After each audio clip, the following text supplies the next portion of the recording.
My dear friends, आज के इस लेक्चर में एक नए टॉपिक की हम शुरुआत कर रहे हैं जिसका नाम है टाइप्स ऑफ रिलेशन। तो आज के इस लेक्चर में टाइप्स ऑफ रिलेशन कितने टाइप का होता है उसके बारे में पढ़ने वाले हैं। पिछले लेक्चर में हम पढ़ चुके हैं कि रिलेशन क्या होता है, रिलेशन का बेसिक कंसेप्ट क्या है, इनवर्स ऑफ रिलेशन कैसे निकालते हैं, उसका डोमेन क्या है, रेंज क्या है, ये सारी चीजें हम पिछले लेक्चर में ही कवर कर चुके हैं। अगर आप डायरेक्ट पहला लेक्चर देख रहे हैं, आज का ये लेक्चर टाइप्स ऑफ रिलेशन का देख रहे हैं, तो सबसे पहले आप प्रीवियस लेक्चर को देखिए, वहां से आप समझिए कि रिलेशन एक्चुअली होता क्या है। अगर आप उसको समझ जाएंगे तभी आज के लेक्चर को आप ज्वाइन कीजिए, तो आपको सारी चीजें क्लियर वे में समझ में आएंगे। चलिए आज का लेक्चर हम स्टार्ट करते हैं।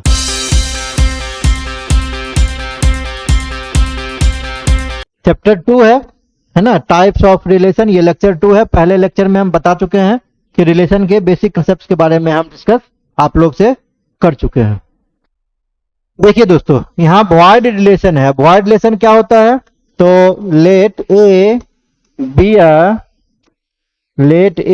अ non empty set, then phi is a subset of A cross A. कहने का क्या मतलब हुआ? कहने का मतलब हुआ कि नामी है वॉइड। वॉइड को हम लोग खाली कहते हैं हिंदी में। वॉइड को हिंदी में अगर कहे तो खाली, इसका मतलब एम्प्टी भी होता है, इसका मतलब नल भी होता है। क्लियर? तो जब भी हम कह रहे हैं वॉइड रिलेशन, तो ये बात तो क्लियर हो गया ना कि उसके अंदर में कोई भी पेयर एग्जिस्ट नहीं करेगा। जैसे हम नल सेट की बात कर रहे थे, तो नल सेट के केस में हम क्या पढ़े हुए थे? एक ऐसा सेट जिसमें कोई भी एलिमेंट एग्जिस्ट नहीं करता, उसी को हम नल सेट के नाम से जानते हैं। पढ़ चुके हैं इस चीज को। तो उसी तरीके से अगर आपसे कहेगा कि वॉइड रिलेशन क्या होता है, तो एक ऐसा रिलेशन जिसमें एक भी एलिमेंट या एक भी ऑर्डर्ड पेयर एग्जिस्ट नहीं करे, उसी को हम वॉइड सेट के नाम से जानते हैं। क्लियर है? चलिए, अब इसमें अगर वॉइड सेट की बात करेगा तो इसमें कोई भी ऑर्डर्ड पेयर एग्जिस्ट नहीं करेगा। जैसे देखिए, अगर हम एग्जांपल के तौर पे मान लें a इज इक्वल टू 3 और हम एक रिलेशन दे देते हैं r इज इक्वल टू 2 3 और 3 2। अगर आपसे कहेंगे कि एक ऐसा इसमें ऑर्डर्ड पेयर आपको चुनना है, एक ऐसा ऑर्डर्ड पेयर चुनना है जहां x is equal to y है, R में इस रिलेशन में एक ऐसा ऑर्डर्ड पेयर चुनिए जहां पहला दूसरा एलिमेंट बराबर है, तो आपका आंसर क्या होगा? है ना, ये दूसरा रिलेशन बना रहे हैं, आपका आंसर क्या हो जाएगा? सर कोई भी नहीं है, 5 होगा ना आंसर। तो इसी रिलेशन R1 को हम जानते हैं किस नाम से? वॉइड रिलेशन के नाम से। वॉइड रिलेशन मतलब एक भी ऑर्डर्ड पेयर उसमें एग्जिस्ट नहीं करेगा। नेक्स्ट चलिए, आइडेंटिटी रिलेशन। आइडेंटिटी रिलेशन को हम IA से लिखते हैं। तो इसका मतलब क्या है?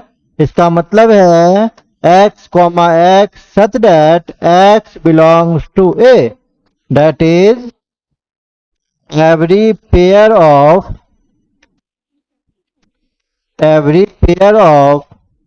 relation is related to itself, is related to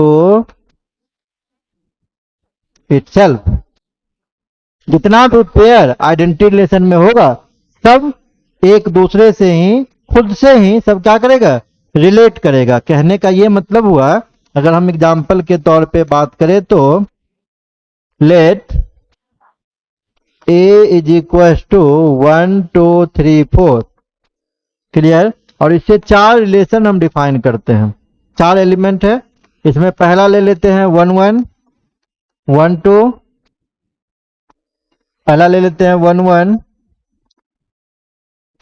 2 2 3 3 और 4 4। 1 1 2 2 3 3 4 4, ये पहला ले लिए। R2 ले लेते हैं हम 1 1 2 2 4 1। R3 हम ले लेते हैं जिसमें एलिमेंट है 1 1 2 2 3 3 1 4 और 4 4। अब अगर हमसे पूछ रहा है कि इसमें आइडेंटिटी रिलेशन क्या होगा, हम क्या लिखे हैं, आइडेंटिटी रिलेशन में क्या होगा, x, x such that x belongs to A. सारा ऑर्डर्ड पेयर खुद से ही रिलेट करेगा आइडेंटिटी रिलेशन के केस में। अब यहां पे देखिए, अगर ए ये सेट दिया हुआ जिसमें 4 एलिमेंट है 1 2 3 4, और इसी से ये चारों जो है ये रिलेशन बनाया हुआ है, तो आइडेंटिटी रिलेशन में सिर्फ यही ऑर्डर्ड पेयर होना चाहिए, सिर्फ एक्स एक्स से रिलेटेड होना चाहिए, मतलब जितना भी एलिमेंट दिया हुआ खुद से रिलेटेड होना चाहिए, इसके अलावा कोई भी ऑर्डर्ड पेयर एग्जिस्ट नहीं करना चाहिए, आइडेंटिटी रिलेशन ये कहता है। क्लियर? तो अगर हम पहला देखेंगे, आप देखिए यहाँ पे अगर हम पहला देखते हैं तो 1 1 2 2 3 3 4 4 सारा का सेल्फ इमेज है, जितना भी सेट में एलिमेंट है, जैसे 1 1 का भी सेल्फ इमेज है, 2 का भी है, 3 का भी है, 4 का है, सारे का मिल रहा है, तो ये क्या हो जाएगा, ये आपका आइडेंटिटी रिलेशन होगा। सेकंड पे आते हैं, 1 1 का है, 2 2 का भी है, 3 3 का है क्या, नहीं है, तो यह आइडेंटिटी रिलेशन नहीं होगा। क्यों नहीं होगा, क्योंकि यहाँ 3 3 नहीं है और 4 4 नहीं है। इसके अलावा भी ये 4 1 नहीं होना चाहिए, सिर्फ जो रिलेटेड है एक दूसरे से, जो सेल्फ इमेज वाला पार्ट है, ऑर्डर्ड पेयर है, सिर्फ वही होना चाहिए। यहाँ देखिए 1 1 का है, 2 2 का है, 3 3 का है, 4 4 का है, सारे का है, जितना भी ए में एलिमेंट है सारे का सेल्फ इमेज है। बट यहाँ क्या है, 1 4 भी है, और 1 4 ये होना नहीं चाहिए। अगर आइडेंटिटी रिलेशन कह रहा है तो सिर्फ सेल्फ इमेज वाला होना चाहिए, 1 4 नहीं होना चाहिए, इसीलिए ये भी आपका आइडेंटिटी रिलेशन नहीं होगा। आइडेंटिटी रिलेशन सिर्फ पहला वाला ही होगा। इसको नोट कर लीजिए, कंसेप्ट क्लियर है तो आइडेंटिटी रिलेशन का। नेक्स्ट है रिफ्लेक्सिव रिलेशन। हम लिख देते हैं definition, let R be a relation such that every ordered pair of relation is related to itself, that is R is equals to x, x such that x belongs to a। अब आप कहेंगे sir ये भी तो same बात हो गया, आप यही सेम बात तो वहां भी कह रहे थे कि अगर R एक रिलेशन है और तो उस रिलेशन के अंदर में जितना भी ऑर्डर्ड पेयर होगा सब एक दूसरे से ही रिलेटेड होना चाहिए, ये बात आप तो वहां भी बोल रहे थे। तब तो आइडेंटिटी रिलेशन और जो आपका रिफ्लेक्सिव रिलेशन है ये सब इक्वल हो गया ना, ये बात कर रहे हैं ना। तो अगर ये दोनों सेम ही है दोनों, तो फिर अलग अलग टॉपिक क्यों पढ़ा रहा है, रिलेशन रिफ्लेक्सिव रिलेशन अलग क्यों कर रहा है, आइडेंटिटी रिलेशन अलग क्यों कर रहा है, दोनों को तो एक ही कह देता फिर। ठीक है ना, तो यहां से आंसर ये है आपका, जो आइडेंटिटी रिलेशन है उसमें क्या कर रहा था, सिर्फ सेल्फ इमेज वाला ही एलिमेंट या ऑर्डर्ड पेयर हो सकता है। जैसे लास्ट में 1 4 हो रहा था, है ना, 1 1 हो रहा था, 2 2 भी था, 3 3 भी था, 4 4 भी था, सारा ऑर्डर्ड पेयर जो इटसेल्फ से रिलेटेड है वो सब हो रहा था, जो खुद का ही इमेज बना रहा था, खुद से ही रिलेटेड था, वो सब आ रहा था। लेकिन 1 4 के कारण हम क्या कह रहे थे कि ये आपका आइडेंटिटी नहीं होगा। लेकिन रिफ्लेक्सिव कहता है कि जो खुद से रिलेटेड है वो तो होगा ही होगा, वो सारा रहना चाहिए ऑर्डर्ड पेयर, उसके अलावे कुछ हो या ना हो उससे कोई मतलब नहीं है, अगर होगा फिर भी रिफ्लेक्सिव होगा। क्लियर? आपको एग्जांपल से समझाते हैं तब आपको समझ में आएगा। जैसे मान लीजिए हम ले लेते हैं a इज इक्वल टू, यहां से ले लिए ए बी सी।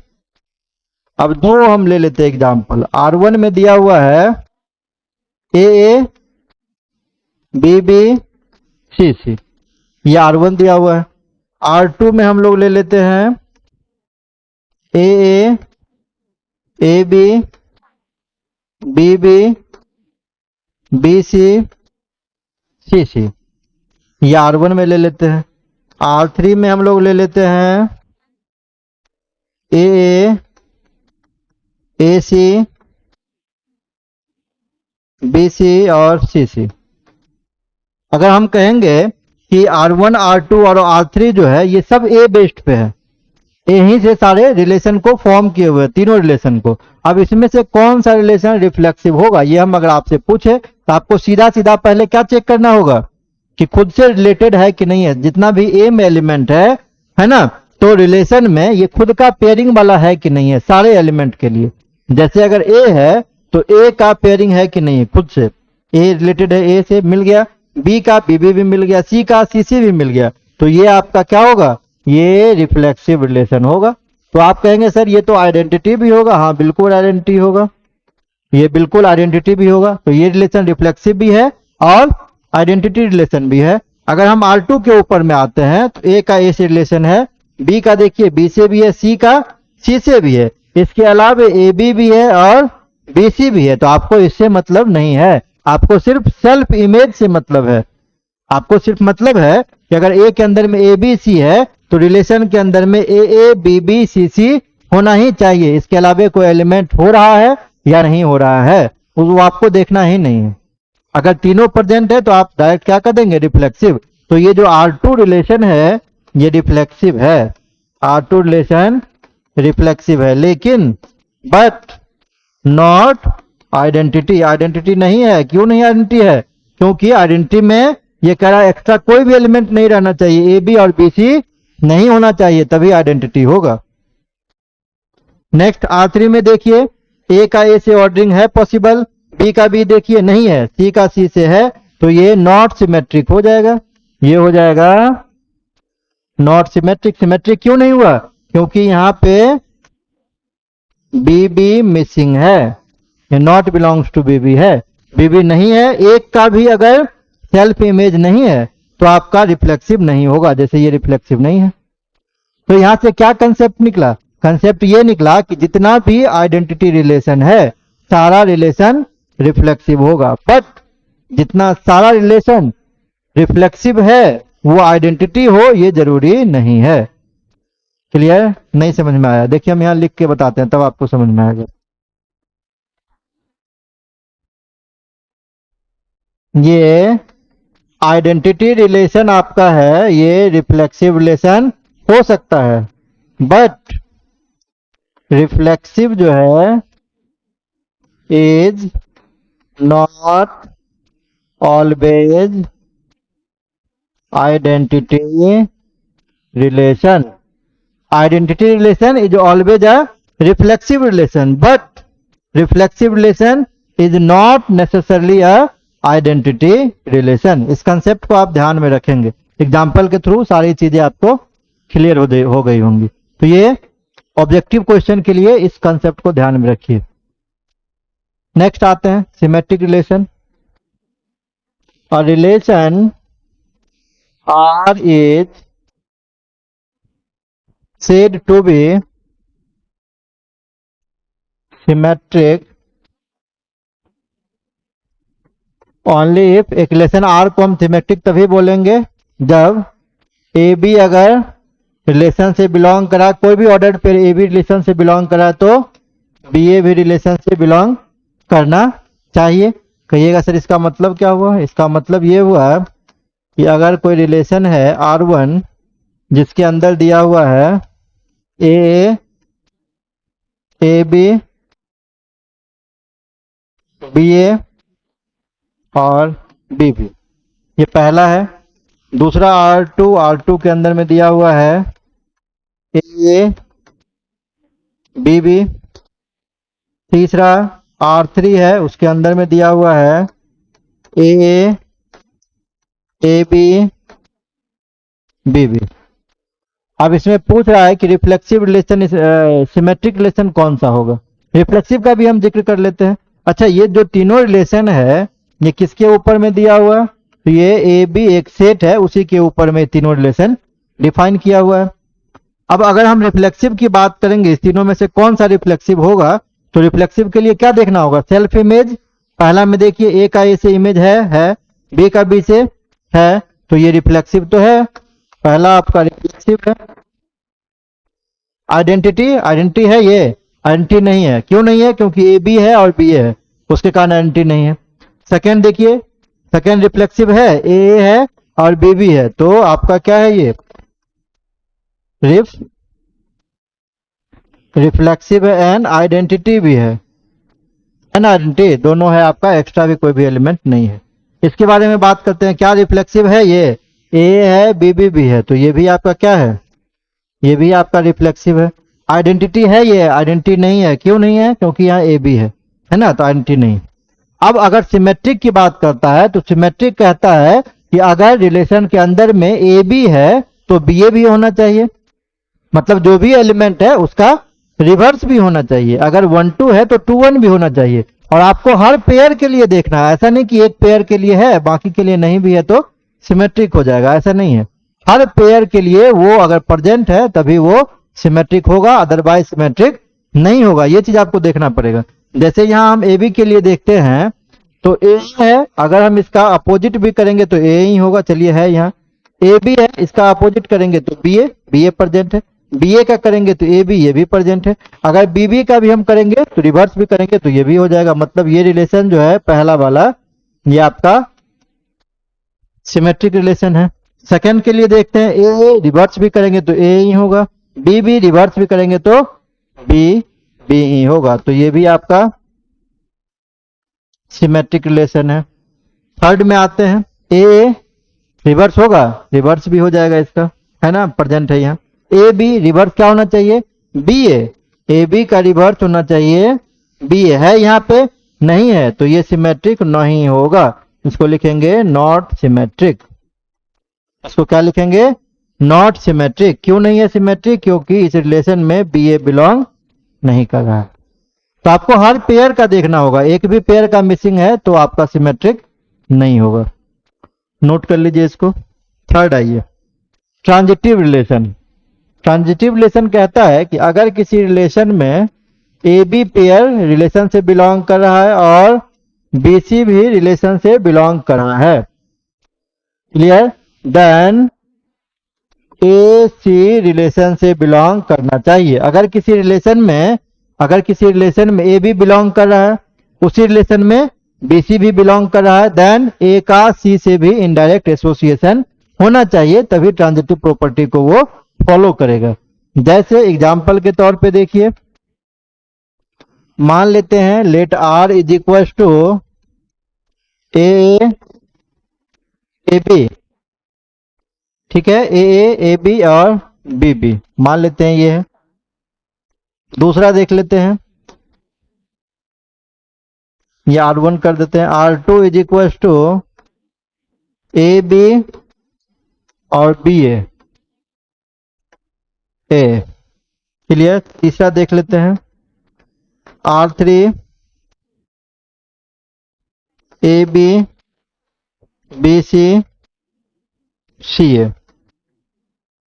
तीनों में चेक करना है ट्रांजिटिव प्रॉपर्टी को। क्या पढ़े, अगर ए बी से रिलेटेड हो, बी सी से रिलेटेड हो, देन ये दोनों क्रॉस कर दीजिए, ए सी से रिलेशन होना चाहिए, यही कह रहा है। R1 के अंदर में और एवरी पेयर के लिए होना चाहिए, ये भी आपको ध्यान में रखना पड़ेगा, हर पेयर में ऐसा होना चाहिए। अगर किसी में नहीं हो रहा है तो वो नहीं होगा, ये बात आपको ध्यान में रखना पड़ेगा। यहां देखते हैं, ए का ए से रिलेशन है तो आप सेकंड वाले में देखिए, फिर ए का किससे है, बी से है। अगर ए से रिलेटेड है तो सेकंड वाले में सेकंड का देखना है, ये ए किससे रिलेटेड है तो ए बी से है, ए और बी के बीच में इनडायरेक्ट एसोसिएशन होना चाहिए, ए भी तो मिल रहा है ना यहाँ। फिर आप देखिए कि ए का ए से है, ए का किसी और के साथ भी पेयर है, नहीं है, बी का है, तो आप आगे बढ़िए। ए का बी के साथ है तो बी का किसके साथ है, बी के साथ है, तो ए बी का फिर से एसोसिएशन होना चाहिए, तो ए भी तो मिल रहा है ना। अगर हम यहां देख रहे हैं थर्ड पेयर के लिए फिर से, तो बी का बी से है, तो ये सेकेंड वाला जो बी बचा, सेकेंड वाला बी, उसका किससे रिलेशन है, तो यहाँ बी का तो किसी से नहीं है, ए से है ना, तो आगे तो है ही नहीं वो, तो ये रिलेशन आपका क्या हो जाएगा, ये रिलेशन आपका ट्रांजिटिव रिलेशन होगा। हर एक पेयर के लिए जो ये प्रॉपर्टी है आपका A to B, B to C, A to C, ये प्रेजेंट है। नहीं समझ में आया होगा, अभी सेकंड में समझ में आ जाएगा। जैसे ए का बी से है तो आप देखिए बी किससे रिलेटेड है, ए का बी से है तो बी किससे रिलेटेड है, ए से, तो ए का ए से पेयरिंग मिलना चाहिए, मिल रहा है। सेकंड फिर देखिए, ए का बी से तो बी का किसी और के साथ है क्या, पेयरिंग नहीं है, छोड़ देंगे, सेकंड पेयर पे चलेंगे। बी का ए के साथ है तो ए का किसके साथ है, ये बी और बी तो कॉमन हो गया, बी का आप ऐसे देखिए, अगर बी का ए के साथ है तो ए का किसके साथ है, ए का ए के साथ, दोनों को काट दीजिए, बचा क्या, बी का ए के साथ, तो बी का ए के साथ तो प्रेजेंट है ना यहाँ। ठीक, थर्ड पे चलते हैं, ए का ए के साथ है, थर्ड कह रहा है ए का ए के साथ है, तो फिर आप देखिए ए का किसके साथ है, ए का फिर से बी के साथ है ऑर्डर्ड पेयर, तो ये ए क्रॉस हो गया, तो ए का बी के साथ होना चाहिए, ए का बी के साथ तो प्रेजेंट है, सारे पेयर के लिए रूल फॉलो कर रहा है, इसीलिए रिलेशन R2 जो है ये भी आपका क्या है, ट्रांजिटिव रिलेशन है। तीसरे पे चलते हैं, ए बी से रिलेटेड है, ए बी से है, बी सी से रिलेटेड है, तो ए का सी से रिलेशन होना चाहिए, है क्या, नहीं है, ये सी का ए से रिलेशन है, एक भी फॉलो नहीं करेगा तो ये ट्रांजिटिव प्रॉपर्टी नहीं होगा। अगर एक के लिए भी फॉलो नहीं हो रहा है तो आप वहीं से बैक हो जाइए, आप बता दीजिए कि ट्रांजिटिव प्रॉपर्टी फॉलो नहीं कर रहा है, ट्रांजिटिव रिलेशन नहीं होगा। एक फॉलो नहीं किया, हम वहीं से बैकआउट हो गए, आगे आपको चेक भी नहीं करना है। तो ये ट्रांजिटिविटी का रूल है, इस रूल को आप ध्यान में रखिएगा। नेक्स्ट, एंटीसिमेट्रिक रिलेशन, अगर किसी रिलेशन में x y से रिलेटेड है एंड y x से रिलेटेड है, then x equals to y अगर एग्जिस्ट कर रहा है तो एंटीसिमेट्रिक रिलेशन कहलाएगा। आप कहेंगे सर क्या कह रहे हैं आप, जैसे देखिए, अगर मान लीजिए मेरे पास एक रिलेशन R1 दिया हुआ है जिसके अंदर में वैल्यू है 1 1 1 2 2 1 2 2, क्लियर। अगर हम पूछेंगे, अगर मान लीजिए ऑन a इक्वल्स टू 1 2 के ऊपर में लिखा गया है, तो क्या ये रिफ्लेक्सिव है, ये आप चेक कीजिए, क्या ये रिलेशन रिफ्लेक्सिव है, पहला चेक कीजिए। क्या ये रिलेशन सिमेट्रिक है, ये आपको चेक करना है। क्या ये रिलेशन ट्रांजिटिव है, फिर हम आएंगे एंटी सिमेट्रिक पर, पहले इसको चेक करते हैं। तो रिफ्लेक्सिव के लिए सेट में एलिमेंट क्या है, 1 2 है, तो सेल्फ इमेज होना चाहिए ना, 1 का 1 के साथ, 2 का 2 के साथ होना चाहिए। देखिए प्रेजेंट है क्या, 1 1 भी प्रेजेंट है, 2 2 भी प्रेजेंट है, इसके अलावा कोई हो या ना हो उससे आपको मतलब नहीं है, तो ये आपका क्या हो जाएगा, रिफ्लेक्सिव रिलेशन हो जाएगा। अगर हम सिमेट्रिक की बात करेंगे तो 1 1 है, रिवर्स भी आप करेंगे तो क्या हो जाएगा, 1 1 ही हो जाएगा। 1 2 का तो 2 1, 2 1 का इन्वर्स करेंगे तो 1 2, और 2 2 का भी करेंगे तो 2 2 ही हो जाएगा, तो सिमेट्रिक रिलेशन भी है। ट्रांजिटिव चेक कीजिए, 1 का 1 के साथ तो 1 का 2 के साथ, 1 1 कॉमन हो गया तो 1 का 2 के साथ मिल रहा है, फिर 1 का खोजिए और किसी के साथ नहीं है, 1 का 2 के साथ, 2 का 1 के साथ, 2 2 कॉमन हो गया तो 1 का 1 के साथ प्रेजेंट है। फिर आप देखिए 1 का 2 के साथ, 2 का 2 के साथ, ये 2 2 कॉमन तो 1 का 2 के साथ यहाँ मिल रहा है, 2 का 1 के साथ और 1 का 2 के साथ, ये 1 1 कॉमन तो 2 2 हो गया, 2 2 भी यहाँ मिल रहा है, हर एक पेयर के लिए ये प्रेजेंट है, तो ये रिलेशन ट्रांजिटिव रिलेशन भी कहलाएगा। अब एंटीसिमेट्रिक क्या बोलता है, एंटीसिमेट्रिक बोलता है ये कि ध्यान दीजिएगा, अगर 1 का 2 से प्रेजेंट है रिलेशन और 2 का 1 से भी प्रेजेंट है, देन x बराबर y होगा। मतलब क्या कि 1 का 1 से और 2 का 2 से, ये दोनों अगर रिलेशन में प्रेजेंट है तभी एंटीसिमेट्रिक रिलेशन होगा। यहाँ पे देखिए प्रेजेंट है, क्या है, 1 1 भी है, 2 2 भी है, तो ये रिलेशन आपका एंटीसिमेट्रिक रिलेशन कहलाएगा। नेक्स्ट आपका है इक्विवेलेंस रिलेशन। अब इक्विवेलेंस रिलेशन क्या है, a relation R is said to be, a relation R is said to be equivalent only if पहला R is रिफ्लेक्सिव। एक रिलेशन R को हम लोग इक्विवेलेंस रिलेशन तभी कहेंगे, पहला कंडीशन क्या है कि R रिफ्लेक्सिव होना चाहिए। रिफ्लेक्सिव का क्या मतलब, रिफ्लेक्सिव का मतलब x x belongs to R, self image present होना चाहिए। दूसरा R is symmetric, R is symmetric, इसका मतलब क्या, इसका मतलब if xy belongs to R then yx also belongs to R, ये होना चाहिए सिमेट्रिक। तीसरा, R is transitive, R is transitive. इसका मतलब क्या?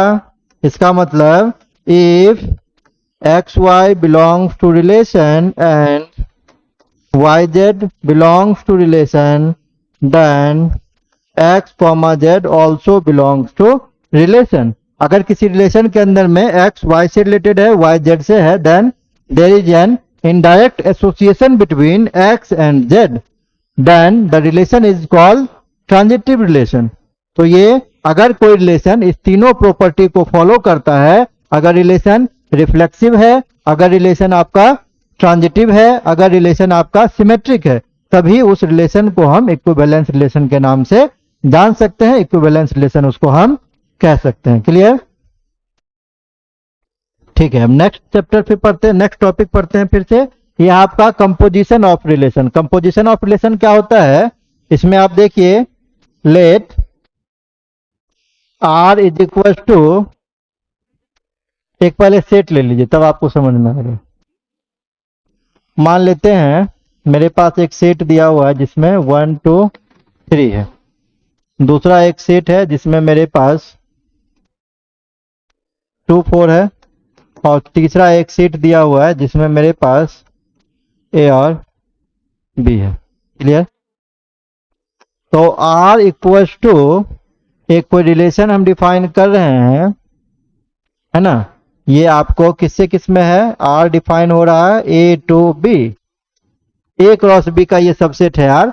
उसमें हम कुछ पेयर को अगर ले रहे हैं, जैसे 1 2 ले लिए, हम 1 4 ले लिए, 2 4 ले लिए, है ना, और 3 2 ले लिए। कुछ भी हम मॉडर्न पेयर का यहाँ जिक्र कर रहे हैं। और एक रिलेशन एस है, इसमें हम इसको हम बी टू सी डिफाइन कर रहे हैं। एस को मतलब एस सबसेट होगा किसका? बी टू सी का। इसमें हम कुछ एलिमेंट ले लेते हैं, 2a 4a और 4b, मान लीजिए ये हम लेते हैं 2a 4a और 4b ले लेते हैं। ठीक है, then composition of relation, then composition of relation SOR is defined from A to C। Composition of relation क्या कहता है कि अगर किसी रिलेशन के अंदर में, अगर किसी रिलेशन के अंदर में, अगर किसी रिलेशन के अंदर में, है ना, ए एक रिलेशन है आर जो ए से बी में डिफाइन है, एक रिलेशन एस है जो बी से सी में डिफाइन है, देन कंपोजिशन एस आर जो होगा वो ए से सी में डिफाइन होगा। अगर हम इसके वैल्यू की बात करेंगे तो वैल्यू कैसे निकालेंगे? सबसे पहले आप उसके लिए क्या कीजिए, सबसे पहले उसके लिए आप क्या कीजिए, सबसे पहले उसके लिए आप एस को लिख लीजिए। SOR है तो सबसे पहले आप एस को लिख लीजिए। तो एस में ऑर्डर्ड पेयर क्या क्या दिया हुआ है? एस में आपका है ना, SOR है तो उल्टा पढ़ते हैं, इसको ऐसे पढ़ते हैं। सबसे पहले क्या करेंगे, इसमें हम लिख लेंगे 1 2 1 4 2 4 और 3 2, ये एलिमेंट है।